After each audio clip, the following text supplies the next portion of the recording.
Olá pessoal, mais um episódio do nosso quadro Mulheres Curadas. Hoje estamos aqui com uma presença ilustre do pastor Altemar, da Primeira Igreja Presbiteriana de Una. Pastor, primeiramente, muito obrigada por ter aceitado esse convite. É um prazer ter o senhor aqui. E eu tenho certeza que vai agregar muito na vida dessas mulheres, dessas pessoas que estão assistindo a gente, em qualquer lugar do mundo, em qualquer lugar do Brasil, e que você seja alcançado pelo Espírito Santo de Deus e a sua vida seja transformada pelo poder restaurador da palavra.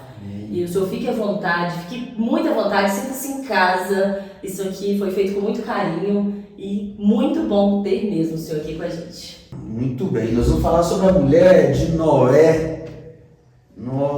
Deixar registrado aqui, né, que dentre as que me foi dada a oportunidade de escolher, tinha várias, mas eu escolhi essa, a mulher de Noé. E a pergunta que fica é: o que a Bíblia fala sobre a mulher de Noé? O que a Bíblia fala sobre a mulher de Noé? Nem o nome, né, pastor? Nem o nome. E o curioso é que eu estava lendo alguma coisa, né? As tradições bíblicas trazem alguns nomes, mas como não tem nenhuma sustentação assim fidedigna, eu preferi nem trazer, né? Mas nem o nome. Pensa aí, mulher de Noé. E agora tem uma coisa interessante, Érica. Apesar de não ter trazido o nome, apesar de a Bíblia não traz o nome, apesar de fazer pouca referência, mas há alguns estudos, né? E estudos assim bem sólidos que nos mostram o quanto essa mulher foi importante. Não, com certeza. O quanto essa mulher ela fez a diferença na vida de Noé num tempo extremamente adverso. O senhor acredita que a gente pode fazer uma analogia, assim, não vamos entrar nesse mérito, mas na mulher do pastor, que geralmente nunca tem um nome, né? Geralmente a mulher do pastor é quem dá a força ali pro pastor, que dá o apoio. O senhor sabe, o senhor pastor sabe a importância que a Adriana tem na vida emocional, espiritual do senhor.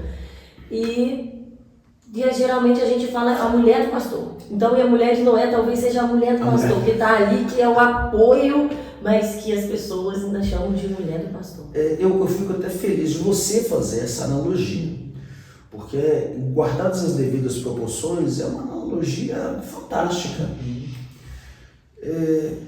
Muito bem, vamos começar por aí. A mulher do pastor é aquela que, às vezes, não pode dar sua opinião, porque senão vai contrariar algumas pessoas na igreja. É aquela que às vezes não pode chorar no culto, porque se chorar no culto está com problema dentro de casa, e aí como é que pode ser isso? A família do pastor com um problema. É aquela que, via de regra, tem as suas crises pessoais, mas não pode falar, né? Não pode. E, em resumo, acaba sendo aquela pessoa que sofre sozinha. Tem as suas feridas, tem as suas crises, tem as suas lacunas, mas que acaba ficando meio que solitária, né?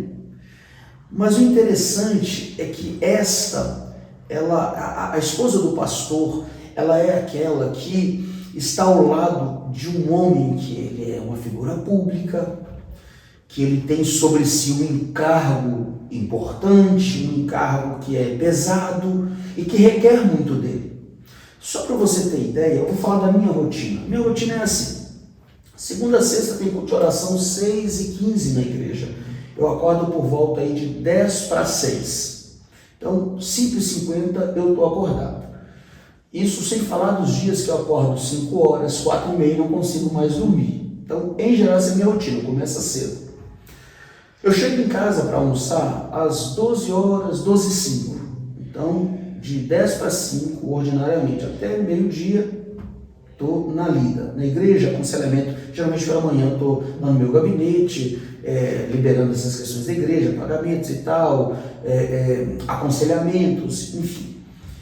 Chego em casa para almoçar 12h05. Então, ela chega também meio-dia. Então nós ficamos, ela meio-dia, 1h30 tem que sair e voltar para o trabalho, o cara também trabalha. E eu saio de casa geralmente 2 horas e fico, e geralmente visitas, também aconselhamento ou gabinete, enfim.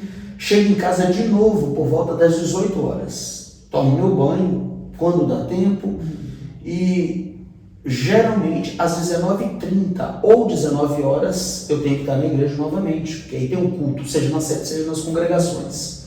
Chego em casa por volta de 21 horas. Então, só nessa rotina aí, imagine você que de 10 para 6 da manhã até as 21, 22 horas, então é uma carga pesada, né? E o que vamos lembrar que a gente trabalha com pessoas. Então, via de regra, a gente trabalha com pessoas que têm problemas. Não que são problemas, mas que têm problemas. Emoções, né? Exatamente. Então, quando eu chego em casa, quando eu chego em casa, imagine como é que eu sou recebido em casa. Se eu não tiver uma esposa que compreenda isso, se eu não tiver uma esposa que consiga ter um olhar diferenciado, aquele olhar assim, puxa, meu marido deve estar assim intenso, deve estar cansado, não só fisicamente, mas espiritualmente e emocionalmente. Se eu não tiver uma mulher que, quantas vezes eu já vi isso, né? Eu saindo de casa de manhã para ir para a igreja, que seja eu fazer caminhada, e de repente quando eu estou descendo a escada, ela está lá ajoelhada lá no sofá, orando a Deus, e eu passo no pezinho ali para não atrapalhá-la, né? Orando pela minha vida. Então, se eu não tiver uma esposa que, ainda que não tenha nome, ainda que não apareça, mas que esteja ali dando subsídio, dando sustentação, né? Então, se eu não tiver uma esposa assim, eu não consigo, eu não aguento. Então, essa analogia, assim, eu fico feliz por você ter trazido isso, mas imagine então a mulher de Noé. Nas minhas anotações aqui, curioso, Deus, quando chama Noé, ele chama Noé. Ele dá essa missão para ele, não para ela. Então, resumindo, Deus fala com Noé: Noé, faça uma arca. Faça uma arca. Eu resolvi dar cabo. Gênesis 6 está descrito isso. Deus fala com ele. E Noé creu. Ele creu. Deus não fala com ela. E Noé então começa a construir essa arca. Alguns estudiosos, a Bíblia não traz com precisão, mas alguns chegam a dizer que foram cerca de 40 anos. Você pensou o que é isso? 40 anos. Naquele contexto, né? Questão de maquinário. É uma construir uma arca. Eu trouxe aqui, só para a gente ter noção aqui do tamanho disso, né? Do tamanho desse projeto. Não sei se eu vou conseguir encontrar tudo aqui imediatamente, mas o fato é que ela tinha 150 metros de comprimento. Então é uma construção grande. Deixa eu ver aqui se eu consigo encontrar, porque assim, né? Também que aqui tudo é ao vivo e a cores, né? Mas o fato é que ela tinha 150 metros de comprimento. Ela tinha... Poxa vida, eu não vou conseguir encontrar aqui. Mas enfim. Enquanto o senhor encontra, pode ficar à vontade para procurar. O senhor acredita que a gente faz uma analogia nesse desafio que foi colocado por Deus a Noé sobre os projetos que às vezes o Espírito Santo toca na nossa vida para a gente fazer, que aos nossos olhos são grandes demais, até nesses tempos de hoje atuais, que todo mundo tem acesso à internet e tal, e muitas pessoas não compreendem que aquilo é um projeto de Deus e abandonam por ser grande demais. Olha, isso é fantástico, Érica. Pensa bem. Deus chama Noé. O projeto é grandioso. Né? Impossível aos olhos humanos. Aos olhos humanos. Tá. Um outro detalhe. Pensa bem que Deus fala assim: Noé construiu uma arca num lugar que nem mar tinha. Nem mar tinha. A região que Noé morava é uma região muito longe do mar. As chuvas naquele tempo não é como hoje. E chovia, era orvalho. Então, eu construo uma arca que eu vou dar cabo da raça humana, e você vai construir uma arca, vou salvar você e sua família. E outra coisa, a razão pela qual Deus queria fazer isso, porque a corrupção tinha crescido. Aquela geração era uma geração corrupta. Então pensa em homens corruptos, mulheres corruptas, os filhos, os pecados daquela geração foram pecados que deixaram Deus muito irado. E por isso Deus resolveu, vou dar cabo. Mas eu vou dar uma missão a você, Noé. Você vai construir uma arca. E nessa arca, com 3 pavimentos, pensa aí. Né? Maquinário, você já citou isso. Então, beleza. É um projeto grandioso. Deus deu a Noé. Bom, como você disse, né? Poxa vida, esses projetos são grandiosos demais. Eu não vou dar conta. Eu não sou suficiente, né? Como psicólogo, né, a gente dá um nome próprio para esses pensamentos intrusivos, assim, a gente chama isso de erro de processamento, ou distorções cognitivas, né? Ou a gente até também alude isso a um sentimento de incapacidade, né? De ser insuficiente, né? Isso está muito ligado à depressão, por exemplo, né? Quando os traços depressivos, eles trazem esse viés, né, de que eu não sou suficiente, eu não sou capaz, eu não dou conta, eu sou fraco. Mas a gente não vê isso em Noé. A gente vê em Noé um homem que recebe a missão, e ele provavelmente conversou com a sua esposa. Eu fico imaginando Noé conversando com a sua esposa: amor, olha, o lance é o seguinte, Deus apareceu para mim e disse que eu tenho que construir uma arca, ela é grande. Eu só me lembro do comprimento aqui, 150 metros de comprimento. Não consegui achar aqui a largura, mas cerca de 30, se eu não me engano. 3 pavimentos, e ela ouvindo aquilo tudo. A Bíblia não diz nada sobre ela, inclusive não diz que ela duvidou, por exemplo. Inclusive não diz que ela falava assim, como a mulher de Jó, por exemplo: Jó, abandona esse Deus seu e morre.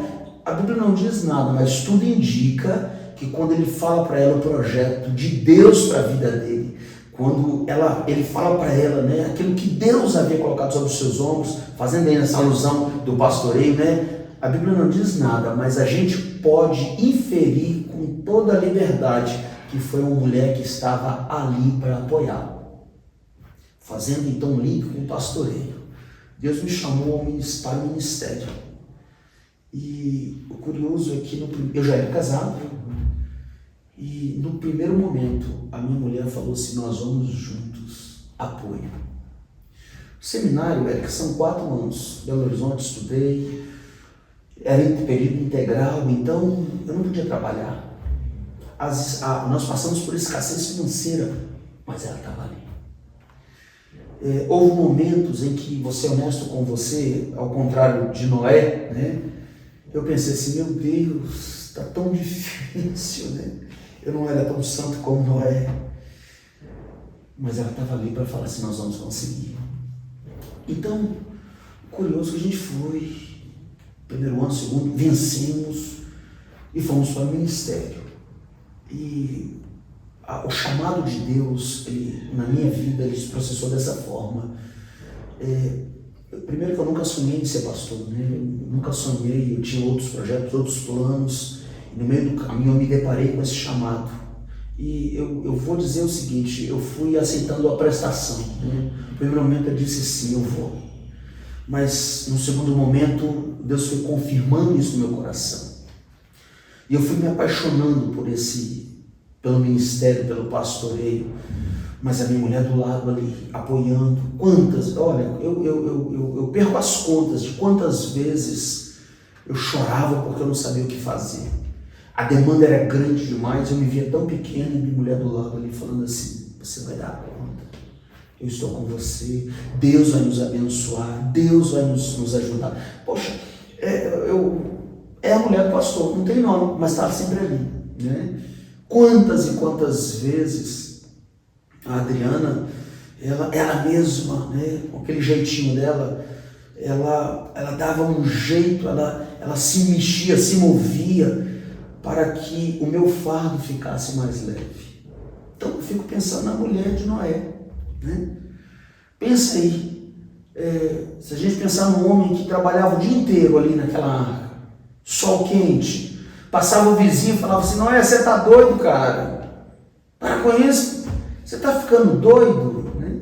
Se fosse os nossos dias hoje, passava o vizinho e falava assim: Noé, vou marcar um psiquiatra para você, né? Ó, tem um amigo meu que é psicólogo, você está precisando ir nele, né? E Noé está lá firme, porque ele creu num chamado.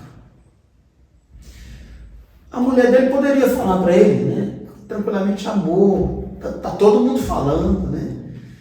Mas a mulher também creu juntamente com ele no chamado. A Bíblia diz, Érica, que eu tenho aqui alguns detalhes, algumas curiosidades, né? Vamos dizer assim, algumas curiosidades. Foram cerca de 40 anos. Pensei todos os dias. Projetos a longo prazo, eles sempre tendem a desanimar um pouco, mas Noé se manteve firme. E a mulher ali, o tempo inteiro, os filhos, pensa que Noé viu os filhos crescendo e os filhos viram esse grande chamado dele. Imagina aí, os meninos com 5 anos, o papai está lá construindo a arca. Com 15 anos, o papai está lá construindo a arca. Aí já não era mais, o papai éramos nós, eram os filhos também, né? E nós construindo a arca.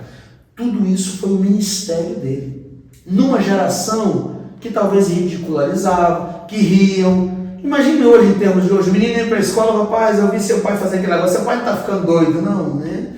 Mas a família encarou isso. Vamos fazer uma alusão à família pastoral, né? Assim, só um detalhe, quando eu fui chamado para o ministério, quando fui ordenado, né? Já falei isso na igreja várias vezes, eu fiz uma oração, eu fiz várias, mas uma delas eu nunca me esqueço. Eu orei a Deus e falei assim, Deus, eu posso perder carro, posso perder dinheiro, mas eu te peço uma coisa, não me deixe perder a alegria do ministério, não me deixe perder a alegria de fazer o que eu faço. Me lembro também de uma outra oração, né? Isso diz respeito aos filhos, né? A Sara tinha 4 anos e houve um episódio específico, né? Mas o episódio só resumo é que ela se encantou por uma outra denominação e que nem é genuinamente evangélica, isso por causa das professoras, influência e tal. Naquele dia eu percebi, meu Deus, me ajuda, e eu falava assim, Deus, que a Sara possa amar o que eu amo, que a Sara possa sentir prazer na tua presença, e na época só tinha ela, né? Então, fazendo referência aos filhos. Então, olha a importância da família, está todo num projeto. Noé recebeu um chamado, mas era um projeto de família, né, pastor? Todos envolvidos, a esposa, os filhos. E só lembrando que a gente vive hoje num contexto que você vê às vezes pastores, que ele é engajado na igreja, a esposa é engajada na igreja, mas os filhos crescem e saem da igreja. Há casos de pastores que ele é engajado na igreja, mas às vezes a esposa, por razões que não quero elencar aqui, às vezes machucada, às vezes desanimada, né?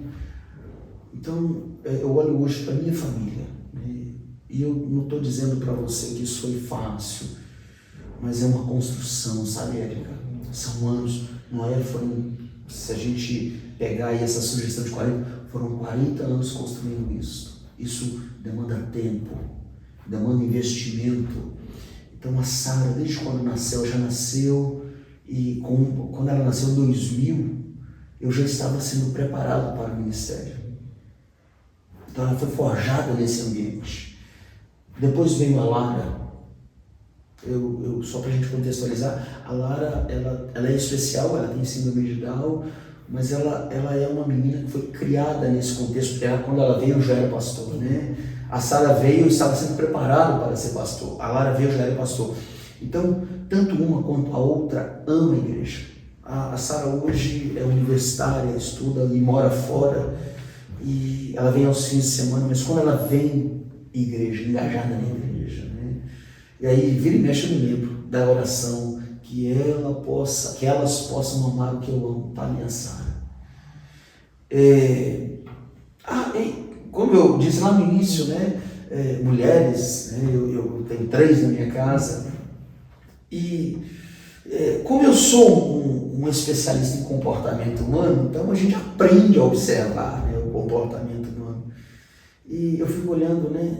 A Sara também tem as suas demandas, né? Tem as suas crises. A Adriana também tem as suas demandas. A Sara também tem as suas demandas. Mas tem uma coisa, Érica, que eu acredito que esse projeto é um projeto assim que pode fazer toda a diferença, é que o grande segredo, para mim, a grande tacada não é viver sem demandas. A grande tacada também não digamos que, vencer todas as demandas, ou seja, ver a vitória. Mas a grande tacada para mim é o processo, né?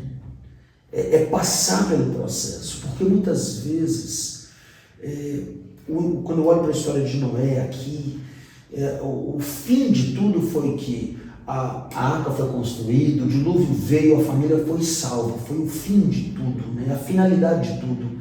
Mas o processo também foi importante, né? Sofreram juntos. Imagina essa mulher, dia a dia. Pensa aí, cerca de 40 anos. O interessante é que foram cerca de 370 dias dentro daquela arca. Imagina você aí, 370 dias. A Bíblia fala de Noé, que estavam lá dentro, seus filhos, as esposas de seus filhos e a esposa. Juntamente com Noé foram 7 pessoas. Imagine aí, então eram 3 mulheres naquela arca, né? 4 mulheres, aliás. Então, deixa eu refazer a conta aqui, porque senão daqui a pouco eu me confundo nas contas, né? Igual, sei lá, tem uns chefes de estado que confundem as contas que não dá certo, né? Não fecha. Não fecha a conta, né? Então vamos fechar essa conta. Era Noé e seus 3 filhos. Pronto. Era a esposa de Noé e mais as esposas dos seus 3 filhos. Então são 4 mulheres. Agora fechou a conta. Ah, com suas 4 mulheres. Exatamente. Imagine aí, aquela arca aqui, se você pensar em 370 dias, o espaço se torna pequeno. Imagine aí, aquelas 8 pessoas.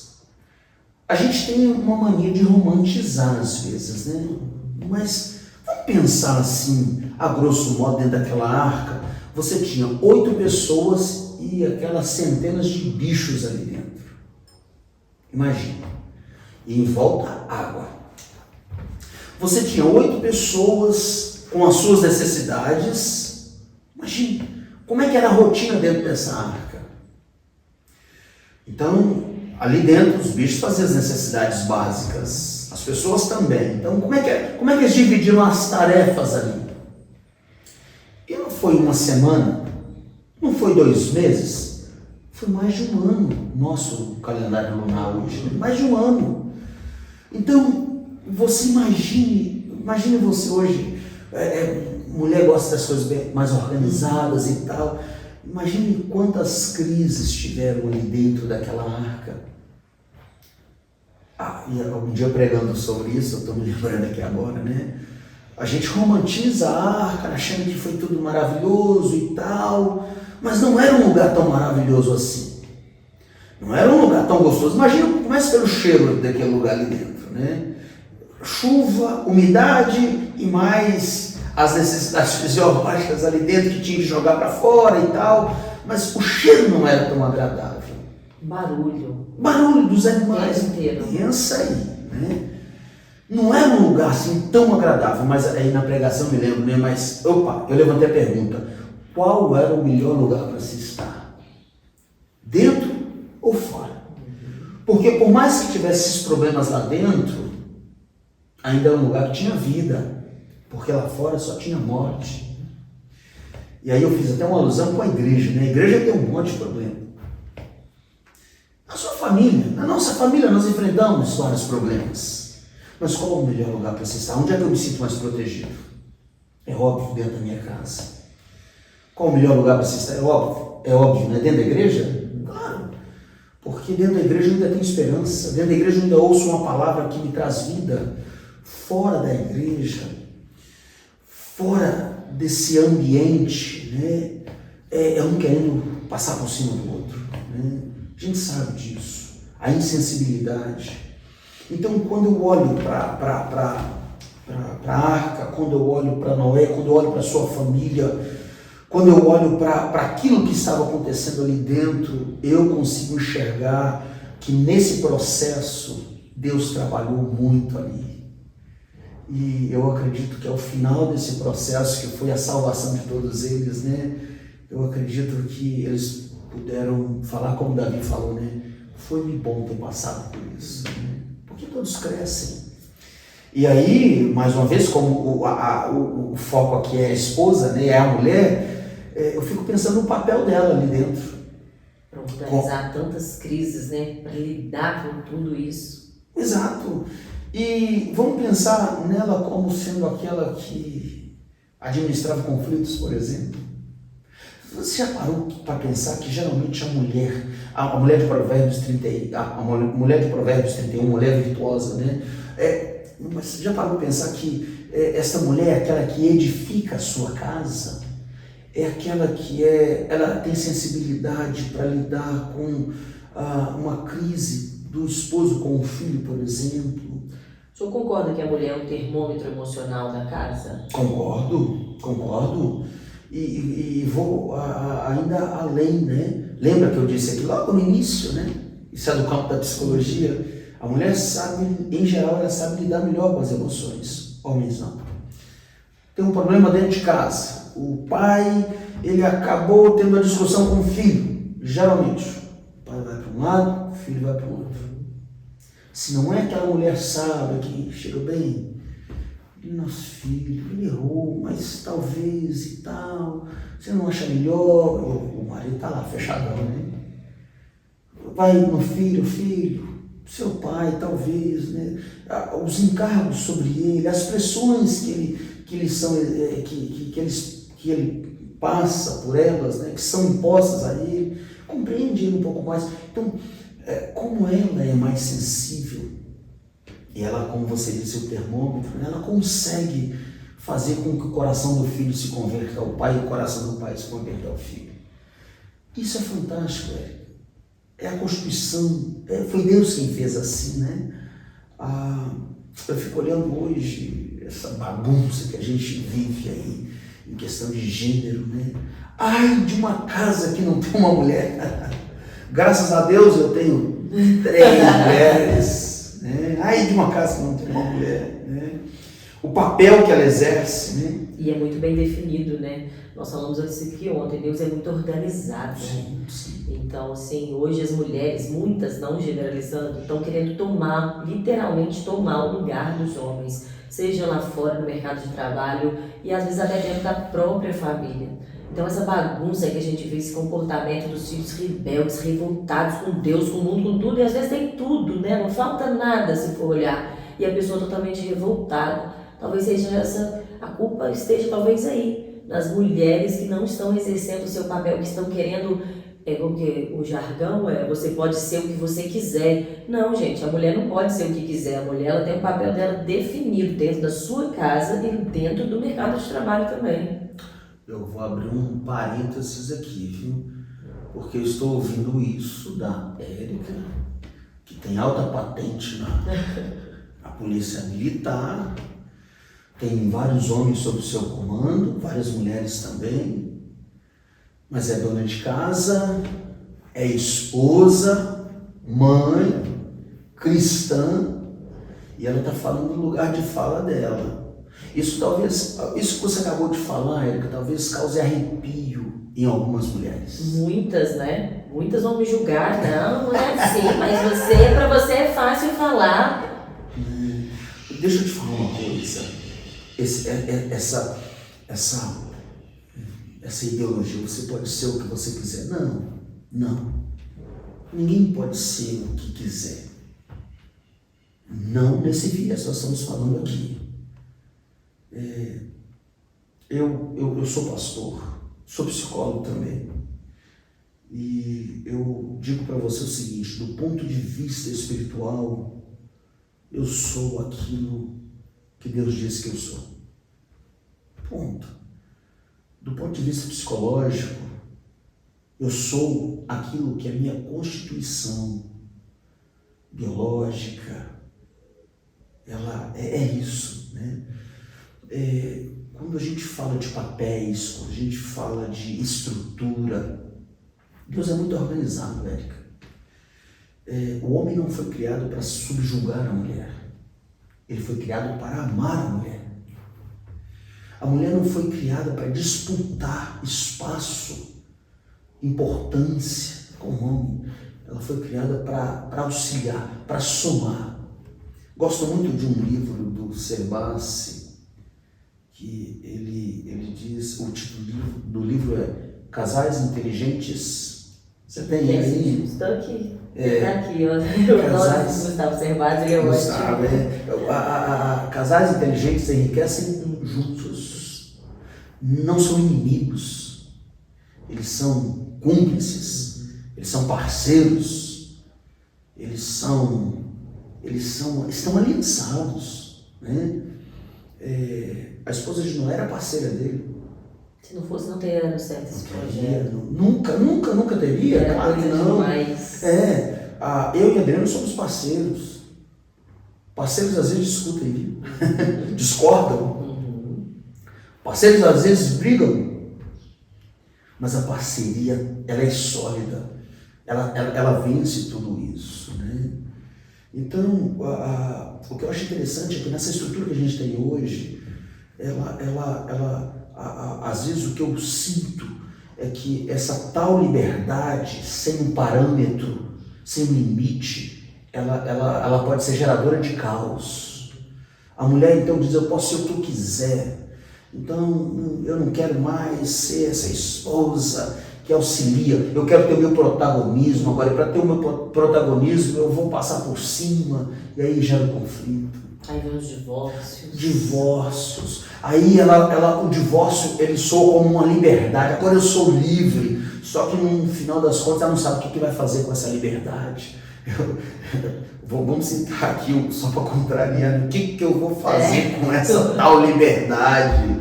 Isso é cultura também, né? Porque essa tal liberdade, as pessoas, elas chegam nessa tal liberdade e perdem o sentido. Fiquei livre, mas fiquei livre para quê mesmo? E agora? É por isso que eu creio na Bíblia, Érica, é por isso que eu sou crente antes de ser pastor. E a Bíblia, ela é um livro citado inclusive por estudiosos, cientistas, né? Sociólogos. Porque a Bíblia, ela é um livro que ela fala de uma liberdade, quando ela diz assim, né? Se pois o Filho vos libertar, Jesus fala, se pois o Filho vos libertar, verdadeiramente sereis livres. E Paulo nos ajuda a compreender que essa liberdade é uma liberdade para Ele, para nos inclinar para Ele. Tem um parâmetro. Você já parou para pensar que sem parâmetro a gente fica perdido?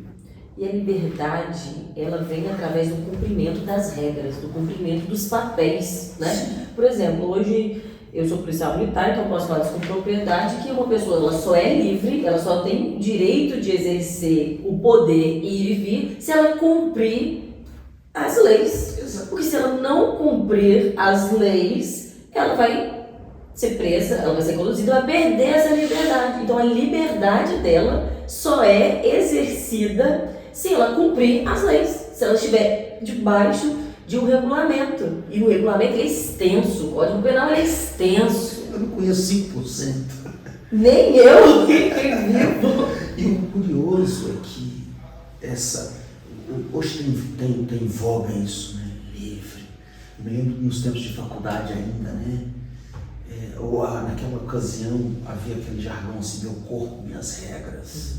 Eu me lembro de alguns círculos, de alguns momentos assim, como que se fossem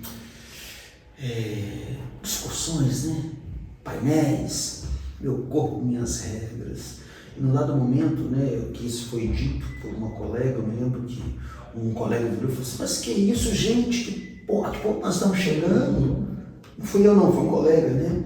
Como assim eu posso então ter a liberdade de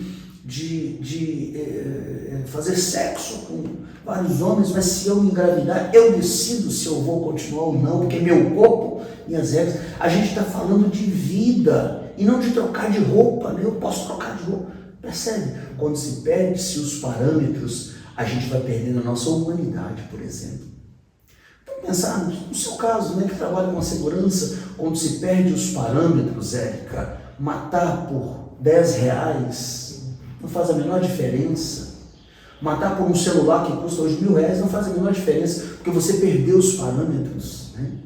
Então, hoje, e esse assunto é um assunto assim que me instiga muito, né? Eu estou no meu lugar de fala aqui, eu sou homem, mas eu não sou machista nesse sentido da palavra, que homem tem que estar sempre acima, tem que estar sempre... Não é isso. Mas Deus estabeleceu esses parâmetros, né? E a gente não pode fugir disso. E hoje, conhecendo um pouco melhor a estrutura, seja masculina ou feminina, até nisso Deus foi muito sábio, né? A mulher como sendo aquela que, com a sua inteligência, com a sua sensibilidade, mas ao mesmo tempo, né, o homem com aquele instinto mais de proteção, mais de provisão, né? Isso tudo é Constituição. E hoje, quando a gente fala disso na atualidade, parece-me que você é retrógrado, você é muito quadrado, né? Não é. Detalhe, a cada dia que se passa, em tese, mais liberdade. Em tese, mulheres mais realizadas. Em tese, ocupando mais espaço. Mas são dados reais. As mulheres hoje estão mais ansiosas. Sobrecarregadas. Exaustas. Desgastadas, consumidas. As mulheres hoje estão com as suas jornadas mais pesadas. E vamos lembrar uma coisa aqui, né? Isso aqui, por favor, eu acho que qualquer pessoa que me ouve, não é preciso ser nem pastor nem psicólogo para chegar numa conclusão dessa, né? Mulheres desgastadas, exaustas, cansadas, elas vão faltarem como mães. E o que é o que está acontecendo? A gente está terceirizando tudo hoje. Principalmente a educação dos filhos, né? Não tem tempo mais para ficar em casa. E vamos pensar numa outra coisa? A gente está terceirizando o relacionamento afetivo com os filhos, né? Há vários casos de que a referência de mãe de um filho é a babá. Porque a mãe ganhou num dia, no outro dia já está na lida, porque tem que ganhar dinheiro, porque tem que dar conta aqui, né? Então, se a exaustão ela consome a mulher, vai lhe faltar o papel de mãe. Faltou-lhe o papel de mãe, os filhos vão crescer com essa falta. Tem um pressuposto da psicologia que eu acho muito interessante. Todos nós temos 3 necessidades básicas. Nós temos a necessidade de sermos amados, necessidade de sermos protegidos e a necessidade de sermos valorizados. Toda criança que não tem isso, ela vai buscar isso o resto da vida. Um exemplo bobo, simples. A criança, por exemplo, que não foi amada. Porque lembre-se que você é o que é, eu sou o que sou. Hoje, nós somos o que somos a partir de uma construção que eu, por exemplo, tenho 48 anos e falei minha idade. Mas foram 48 anos de construção. Eu sou isso. Então, uma criança que não foi, por exemplo, amada, né? Os pais talvez não tiveram tempo, não tinha facilidade de expressar o amor, né? Os pais sempre envolvidos com as suas coisas, seus projetos e tal. Então, uma criança cresceu e ela foi construindo essa crença, né, de que eu não sou amado. Então, por exemplo, lá na primeira noite que ela estava no quarto, chorou e os pais não foram lá e deu a ela essa sensação de que ela não é importante, mas também não é amada. Na hora do almoço, por exemplo, os pais não estavam lá, porque estava todo mundo trabalhando. Os pais chegam, ela nunca ouviu dos pais assim: filho, eu te amo. Filho, hoje, na virada do dia, eu lembrei de você. A criança está construindo ali, eu sou amado. Mas se isso não acontece, ela está construindo aqui, ela está construindo dentro dela. Eu não sou amada. Ela vai para a escola, por exemplo, e ela vê o pai lá dando um beijinho no colega, falando assim: olha, filho, eu te amo, vai com Deus. E ela está aqui pensando: puxa vida, meu colega, o pai, mas eu não sou amado. Vamos pensar se a criança chega na adolescência.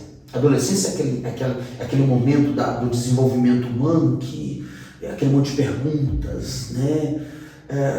Aquelas dúvidas, não sei se eu sou adulto, se eu sou criança ainda, aquela mistura de sentimentos, né? E quando chega nessa fase, a gente chama também que é a fase do fechamento, né? Do desenvolvimento, e ela não se sente amada. Uma criança que não se sente amada, vamos pensar que ela seja uma adolescente, uma menina. Lembra que eu disse que aquilo que me falta na infância, eu vou buscar isso. Ela vai fazer de tudo para ser amada. Então imagine aí que ela começa então a ter relacionamentos afetivos, né? Ela conhece um carinha então, e talvez esse carinha não seja assim um sujeitinho muito recomendável, né? Mas ela percebe que ele demonstra afeto por ela, coisa que ela não teve, e como ela está em busca disso, ele está saciando alguma necessidade dela, e vamos pensar que ele não seja muito recomendável, que ele alegue por caminhos que vão, por exemplo, contra as normas, mas como ela se sente amada, qual que você acha que vai ser a atitude dela, né? Ela vai ceder, claro que vai, porque ele está preenchendo uma lacuna dela. Mas vamos pensar então que seja menino, seja um adolescente, que tem essa carência, né? Mas ele está em busca disso, de ser amado. Uma das formas que ele vai encontrar para chamar a atenção, né? Via de regra, é a violência, né? Porque você vê, por exemplo, na sala de aula, esses meninos mais bagunceiros e tal, eles querem chamar a atenção. Mas por que eles querem chamar a atenção? Porque no fundo eles estão gritando: eu quero ser amado. E aí então chega na adolescência, para ser amado, ele começa a perceber o seguinte: não entendi. As pessoas que têm um tênis caro, eles são mais admirados. Quem tem um celular, poxa, eu entendi isso, né? As meninas amam esses caras assim mais descolados e tal, mas puxa, meu pai não tem dinheiro e tal, não sei o que, mas aí vem a oferta do bem fácil. Para ser amado, ele faz uma escolha, e essa escolha, a gente, falando de uma forma bem colocada, vai dar ruim, né? Vai dar ruim. Mas percebe aonde é que está a raiz disso? A necessidade de ser amado. Todos nós, em uma ou em outra medida, né, a gente tem as buscas, né? E o que eu acho interessante, Érica, e a gente ponderando sobre isso, essa necessidade de ser amado, de ser protegido, de ser valorizado. Até uma deixa aqui que eu expresso aqui hoje, é que nós pais temos que ficar atentos aos nossos filhos nesse aspecto. A suprir essa carência emocional, que é natural de todo ser humano, né? Exato. Todo mundo quer atenção. E mesmo porque a gente, às vezes, hoje é fato. Eu não tenho tempo, porque eu trabalho o dia inteiro. As mulheres não têm tempo, porque eu trabalho o dia inteiro. Os meus projetos são grandes demais, me sugam, então nós não temos tempo. Então a gente acaba terceirizando isso, né? E a gente acaba não construindo vínculos de segurança. Também não é preciso ser um expert na área, né? Você já pensou hoje na quantidade de crianças que estão indo a consultórios psicológicos? A quantidade de crianças que têm manifestado nas escolas sintomas de ansiedade? Crianças depressivas? E são crianças mesmo, né? A gente está Crianças. falando 4 anos, Crianças. 5 anos. Crianças. 4 anos. Eu comecei a pensar na minha infância. Minha infância. Brincava na rua. E não precisa ter condição financeira, não precisa ter dinheiro, não precisa ter nada para isso, né, pastor? Às vezes os pais, como eles não conseguem estar presentes, eles não conseguem suprir a presença, eles dão presentes. Mas o presente não vai suprir aquela carência emocional. Não substitui, Érica. Porque é mais fácil você chegar do seu trabalho, pegar o seu filho, vamos ver a lua, vamos fazer uma brincadeira aqui nós dois. De graça, gente, não custa dinheiro. Do que você, não, deixa eu comprar um telefone de última geração, um iPad, Ô, Érica, isso, eu não vou citar estudos, embora tenha, mas eu vou citar uma observação empírica, uma experiência minha. Eu não me lembro de presente caro que meu pai me deu. Não me lembro. Mas eu me lembro do dia que ele estava jogando bola comigo lá no campinho de terra. São memórias, né, que vão sendo construídas. Memórias, e tem no preço, memórias afetivas. Nós hoje não estamos mais construindo memórias afetivas porque a gente está cansado demais. Não tem tempo. Eu não me lembro de presentes caros que meus pais me deram, né? Porque não podiam, né? Como você disse, não precisa ter dinheiro, né? Mas eu não me lembro. Mas eu me lembro da minha mãe indo no meu quarto me acordar, por exemplo, meu filho está na hora de ir para a escola. Memórias afetivas. Quantas crianças hoje acordam com despertador, né? Acordam com babá. Exato. Eu estou olhando aqui, né, que eu anotei, né, as características da esposa de Noé. Uma mulher que ela orava, que ela tinha relacionamento com Deus, porque se não tivesse, ela não tinha crido no chamado de Deus para o esposo, orava. Ela era uma mulher que também teve que tomar decisões. Ela decidiu crer e ajudar e sustentar o marido. Ela era uma mulher que encorajava ele, né?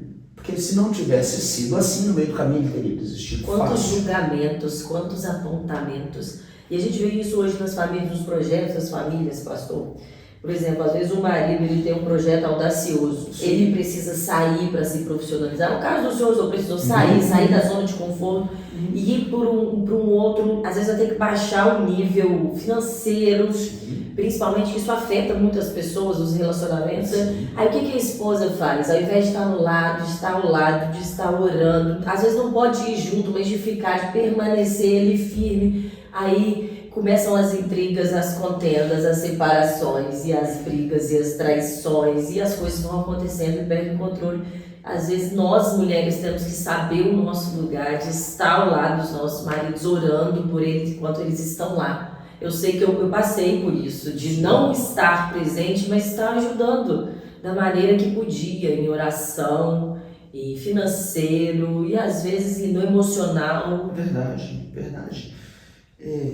Boa parte, eu não vou precisar aqui percentual porque eu não guardo isso tudo na cabeça, mas uma parte significativa das crises no casamento, e eu não guardo aqui o percentual, mas é mais de 50%, se dá por causa de finanças. Mais de 50% das crises se dá por causa de finanças. Porque ninguém quer abrir mão. Eu estou olhando aqui nas minhas anotações, uma das características da mulher de Noé é que provavelmente ela instruía os filhos. Elas instruíam. Às vezes falta instrução. Né? Volto a dizer, na minha casa são 3 mulheres. Então, vamos fazer unha? 3 mulheres. Vamos fazer cabelo? 3 mulheres. Muito bem. Vamos comprar roupas? Homem assim, uma calça e uma camisa resolveu o problema. Um tênis resolveu o problema. Do ano. Exatamente. Mulher é diferente. Em casa são 3. Mas quando você tem mulheres que compreendem que nós estamos num momento top, financeiramente está folgado, podemos investir nisso. Mas aí vem uma crise e a gente vai ter que cortar algumas coisas. Vamos cortar então para a gente vencer juntos. Quando você tem mulheres que compreendem isso, e eu estou falando de experiência própria, quando você tem uma esposa que instrui suas filhas e que isso vai sendo forjado dentro delas, tudo muda, tudo fica mais leve, né? A minha mulher também trabalha fora, né? Trabalha fora e a nossa administração financeira, né, só abrindo um pouco aqui, ela é feita conjunta, né? Nós temos uma conta só, é igual uma empresa, tudo que se arrecada nessa empresa vai para essa conta, né? E dali a gente tira tudo também, não tem segredo, nós não temos segredos, né? Tudo que vai se pagar está na planilha, tudo. Então, a gente sabe como é que essa empresa está no mês de março, no mês de abril, se essa empresa está no azul ou se ela está no vermelho. Por quê? Porque ela não faz os projetos particulares dela.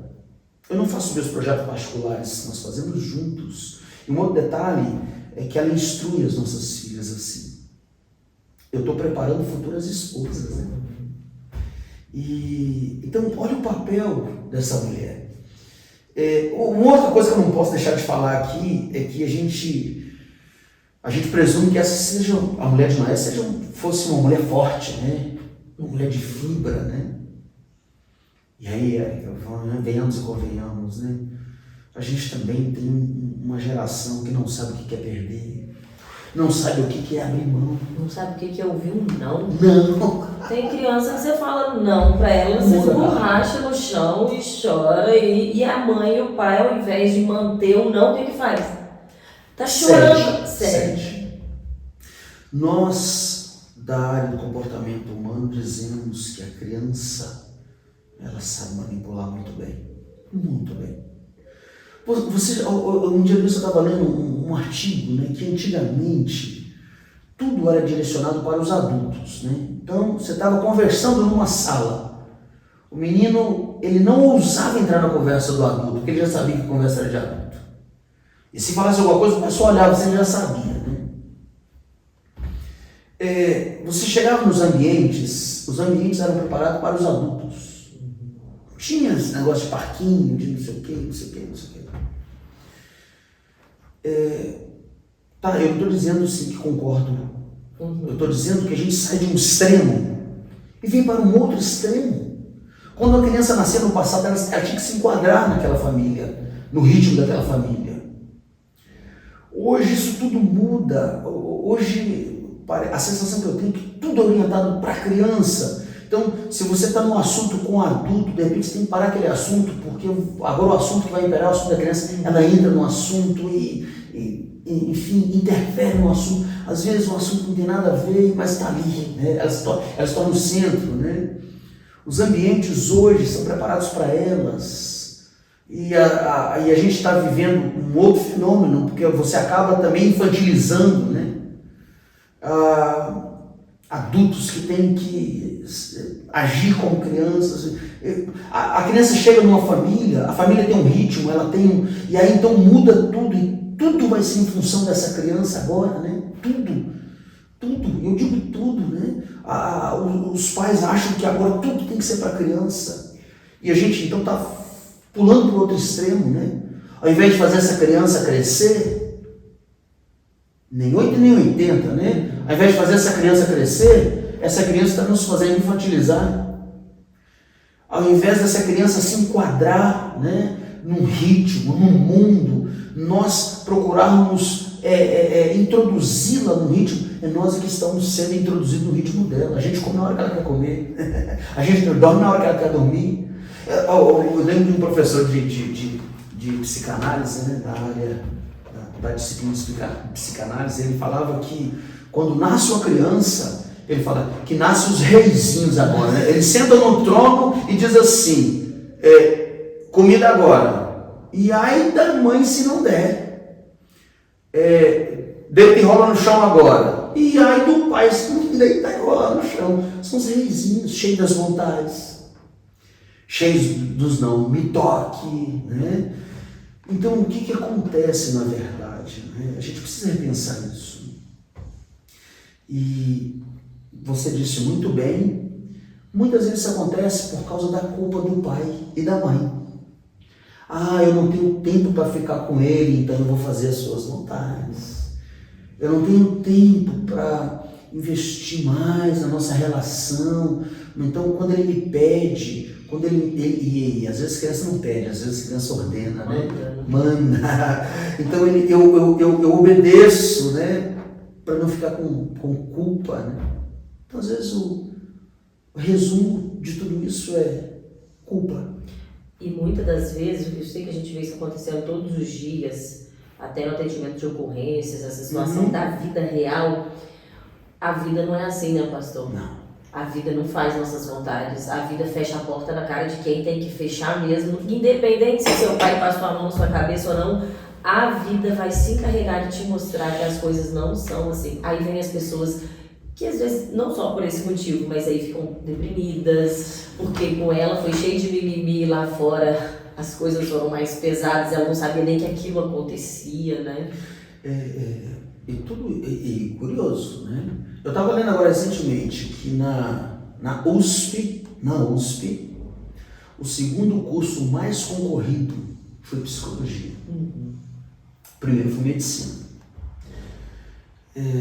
Hoje, eu li recentemente, algumas profissões podem desaparecer em 20 anos.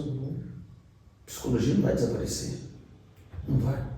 Mas por que isso? Porque a sociedade ela está adoecendo. Minto, já está adoecida. Já está doente, né? Está adoecida.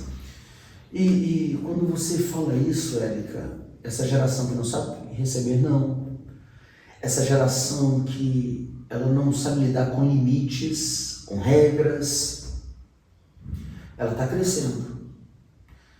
E dela vai vir uma outra geração, e outra geração. Você percebe aonde isso vai dar, né? Os riscos. A gente tem hoje uma geração com, eu vou usar um termo técnico aqui, com o ego fragilizado. Ego fragilizado. Eu explico isso um pouco melhor, né? Uma criança que tropeça, cai, rala o joelho e chora, e que ela tem que aprender a lidar com aquilo ali. Então ela lida com a dor, ela lida com a crise, e ela tem que se levantar, ainda que o pai chegue e mostre que está presente, mas ele diz: levante-se, eu estou aqui, mas você é capaz de levantar, essa dor você é capaz de suportar e vai passar e tal, e tal, e tal, e tal. Então, isso vai aumentando gradativamente, ele entra na escola, aquela prova que é difícil, e ele está lá no quarto sofrendo, mas está tentando, e a mãe está ali: não, filho, você consegue, vai mais um pouquinho, ele vai fazer a prova, se sai bem na prova, ele está construindo um conceito, ele está construindo o seu ego, né? Mas a gente vê claramente que a gente tem aí uma geração com ego fragilizado, que ela não sabe o que é cair, ralar os joelhos e passar pela crise, porque tão logo ela cai e rala os joelhos, aí pronto, a mãe já arruma um escândalo: meu filho, ralou o joelho. A gente vê muito isso nas escolas, né, pastor? Coitado das professoras de maternal, coitadas. Sim. Por exemplo, eu tenho 2 filhos, eu passei por esse processo 2 vezes, assim como o senhor, a esposa do senhor também. Quando eu cheguei no maternal, é natural aquele processo de afastamento ali, da primeira vez que talvez vai ficar ausente. Tem mãe que senta na escola, gente, para com isso. Se você é uma mãe que faz isso, para. Não respeita o processo. Gente, a criança vai chorar, mas ela não vai morrer. E a professora que está ali, ela sabe até onde que vai atingir ou não ali a criança. Então, assim, se ficar demais, a professora vai te ligar, a escola vai te ligar. Então, não senta a sua bunda na escola e fica lá, porque atrapalha a professora, atrapalha o seu filho, atrapalha... Gente, eu sempre fui assim, pastor, eu levava a Alice e o Arthur, aquela primeira semana é a mais dolorida, da primeira vez que vai. Chorou, mas deixa lá, professora, qualquer coisa me liga. E vira as costas e vai embora, mulher. Deixa seu filho lá ter a experiência dele. Eu nunca fiquei em sala de aula, pastor, nem um dia. Érica, tem uma condição e que não sei se todas conhecem, né? Às vezes, pelo fato de a gente conhecer, a gente acha que todo mundo conhece, mas não é assim, claro que não é assim. Mas tem um processo que é normal na escola. É muito normal a criança passar por um processo chamado ansiedade de separação. O que é aquilo? Pensa numa criança que em 2 anos, só mãe, família, contém irmãos, o tempo inteiro ali, chorou, tá ali e tal. O máximo que ela conhece talvez seja na igreja, que ela vai na igreja, né? E agora vai entrar para a escola, um ambiente que ela não conhece. Um ambiente que é estranho para ela, uma pessoa que é estranha para ela. Ela vai passar por esse processo, ela vai, numa dada medida, ela vai passar por esse processo de ansiedade. Um lugar que ela não conhece. E outra, é um trauma que ela vai passar por ele, porque ela está sendo... Ela vai perder um pouco, não é perder o vínculo, não é isso que eu quero dizer, mas ela vai ter essa separação da mãe por um tempo. Faz parte, é natural no processo de desenvolvimento humano, né? Tem que ser respeitado, né? Olha como começa, olha como é que começa, Érica. Eu, então, estou sendo forjado, estou dentro da minha mãe, no ventre, eu e ela somos um. Aí eu nasci, primeiro trauma, né? Eu já saí do ambiente maravilhoso, né? Mas ainda assim eu tenho ainda a amamentação e eu ainda não sei até onde começa eu e termina ela, de forma que eu penso que eu sou um só. Aí então vem um outro trauma, o desmame, né? Quando você tira a amamentação da criança, o peito que não era só para alimentação, mas é também aquela ideia assim de aquele gesto de amor, de que eu sou amado, tá ali, então pá, tirou. E aí eu tenho que aprender a conviver com isso, né, tal. Aí vem um bico, né, que supre um pouco, né. Mas aí depois passa também, porque a criança, o que está acontecendo nesse processo que eu estou falando aqui, ela está aprendendo. Saiu desse lugar maravilhoso, ela vai aprender a viver agora nesse lugar de fora. Perdeu o seio da mãe, a amamentação, mas vai aprender aqui. Eu tenho que agora sugar da mamadeira, eu tenho que aprender a mastigar para comer minha comidinha. Eu estou aprendendo, estou desenvolvendo, né? Agora eu estou em casa o tempo inteiro, minha mãe e tal, mas eu tenho que ir para a escola. Eu tenho que aprender, ué. E tudo isso gera trauma, tudo isso gera ansiedade. Quem disse que a ansiedade é coisa ruim? Não, pelo contrário, é uma condição natural humana. Estava ontem na pós-graduação, o professor dizendo com muita clareza, ansiedade, eu ouço isso há anos, ansiedade, ela pode até ser desconfortável, mas é um sentimento que é para ser vivido. A ansiedade é protetiva para nós, né? O corpo está dando uma resposta a algo desconhecido, isso é protetivo, isso gera aprendizado, né? Então a criança tem que passar por isso, mas se a mãe não der espaço, se a mulher não der espaço, ela não vai passar por isso. E o que acontece? Ela não cresce, ela não se desenvolve e ela vai desembocar, isso tudo vai desembocar no que a gente chama hoje de ego fragilizado, né? Não sabe o que é perder. Por que hoje as crianças estão depressivas? Porque no processo de desenvolvimento não sofreram frustrações. Parar para observar, né, pastor, se for conversar com essas mães e com esses pais, né, com a gente, com nós todos, não julgando ninguém, porque o nosso telhado é de vidro também. Claro.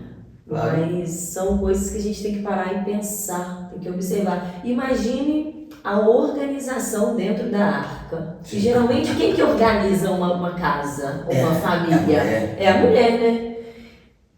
Tem que ter tido um processo ali de organização muito bem definido, né? Porque senão não teria dado certo. Gerência. A mulher de Provérbios é a mulher que gerencia muito bem a sua casa. Eu não sei o nome dessa mulher de Noé, não. Mas se eu fosse qualificá-la, eu diria que ela era uma excelente gerente, uma excelente supervisora, excelente companheira, excelente mãe, amiga, né? Porque às vezes os pais têm que ter esse traço de amizade, né? Né? Aliás, deixa eu até fazer uma diferenciação aqui, que aquele lance, a minha melhor amiga é minha mãe. Você que me ouve aqui, não me leve a mal, mas não acredita nisso não, tá? Não acredita nisso não. Por quê, Érica? É simples. O nosso melhor amigo, ele está em paridade de igualdade. Se ele estiver acima de nós, não é amizade. Essa relação tem que ser de paridade. Agora, onde é que uma paternidade, maternidade saudável vai estar em paridade com o filho? Nunca. Não pode. Não pode. Porque é uma relação de autoridade. Eu tenho autoridade sobre meus filhos, minhas filhas. Né? Então, eu sou a melhor amiga da minha filha. Não acredite nisso. Ela não vai te contar tudo. Ela pode te contar muito, mas não vai te contar tudo, tá? Então, essa mãe aqui, essa mulher de Noé, que é no seu nome, né? Boa gerente, tinha traço de amizade com os filhos, né? Poderia não contar tudo, mas contavam muito, né? E às vezes, isso tudo demanda tempo, demanda investimento, né? Energia, né? Energia demais. E eu não sei quanto tempo nós temos ainda, mas eu vou tentar caminhar aqui para um fechamento falando de prioridade.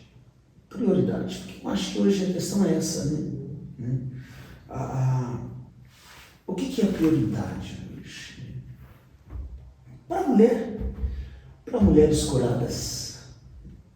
Mulheres curadas pressupõem que já tiveram suas marcas, suas feridas, sejam de alma, né? Seja feridas emocionais e tal. Então, o foco aqui, mulheres curadas, né? Qual é a prioridade? Porque hoje o que eu percebo é que como a gente é exposto o tempo inteiro a muitos estímulos, né? Então, ora é carro, ora é casa, ora é... Eu acabei de comprar um carro, mas saiu um outro carro da moda agora, o carro novo, então são muitos estímulos. E a gente se vê meio perdido a esses estímulos e não sabe muito bem elencar as prioridades. Então, qual é a prioridade? E eu diria, Érica, que hoje, mais do que nunca, e essa é uma oportunidade que eu acho que as pessoas têm de parar e se fazer a pergunta, qual é a minha prioridade? As mulheres, né? Essas mulheres curadas, qual é a minha prioridade? Porque vai girar em torno disso, né? Porque a prioridade que eu tiver é a que vai me consumir, não me consumir, mas é a que eu vou devotar tempo, energia, dinheiro, né? E eu não quero deixar nenhuma ponta solta aqui nessa manhã, e eu diria que hoje, seja qual lá for os nossos sonhos, os nossos projetos, mas a prioridade máxima na nossa vida é aquilo que Jesus falou, né? Buscar em primeiro lugar o seu reino e a sua justiça. Então você, minha irmã, você, mulher, está me ouvindo, em meio a tantos estímulos, que a sua prioridade seja buscar o reino de Deus em primeiro lugar. Porque a palavra continua lá. Ela diz assim, que todas as demais coisas vos serão acrescentadas. Em última instância é isso. Eu priorizo Deus porque Deus vai me priorizar. Então, quem corre atrás de muita coisa, o provérbio diz que é correr atrás do vento, né? Então, prioridade é o Senhor. Porque quando a prioridade é Deus, Deus me ensina que eu preciso também priorizar minha família. Deus me ensina que o projeto que eu tenho que priorizar é o projeto da minha família. Você tem um projeto do podcast, né? Então, quando eu estava entrando aqui, o Danilo falou assim, pastor, seja bem-vindo, ele já está te aguardando ali. Então, ele está no projeto. A Alice está no projeto. O Arthur está no projeto. Então, o projeto é família. Se você cresce, Érica, daqui a algum tempo, já estou profetizando aqui em nome de Jesus, centenas, milhares e milhares de ouvintes e tal. Não sei muito bem como isso funciona, que eu não sou da área virtual ainda. Mas se você cresce, sua família cresce com você.